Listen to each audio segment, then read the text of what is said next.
சீர்காழி அருகே கப்பலில் பொறியாளராக பணியாற்றிய தனது மகன் இறப்பில் சந்தேகம் இருப்பதாக அவரது தந்தை ஆட்சியரிடம் புகார் மனு அளித்துள்ளார். மயிலாடுதுறை மாவட்டத்தைச் சேர்ந்த குணசேகரன் என்பவரது மகன் சந்தான பாரதி குஜராத்தில் உள்ள MT ஹைடைட் என்கின்ற கப்பலில் உதவி பொறியாளராக பணிபுரிந்து வந்தார். இந்நிலையில் கடந்த 16ஆம் தேதி குணசேகரனை தொலைபேசியில் அழைத்த கப்பல் நிறுவனம் தங்களது மகன் தற்கொலை செய்து கொண்டார் என கூறியதால் அவர் அதிர்ச்சி அடைந்துள்ளார். இதனைத் தொடர்ந்து சந்தான பாரதியின் உடலை மட்டும் தனியாக ஆம்புலன்ஸ் மூலம் சொந்த ஊருக்கு அனுப்பி வைத்துள்ளனர்.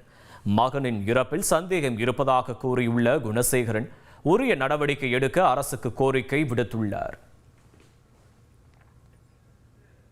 தற்கொலை பண்ணிக்கிட்டான்னு சொல்லிட்டு கால் பண்ணியிருந்தாங்க. ஆனால் என்னால் அதை நம்பவே முடியல.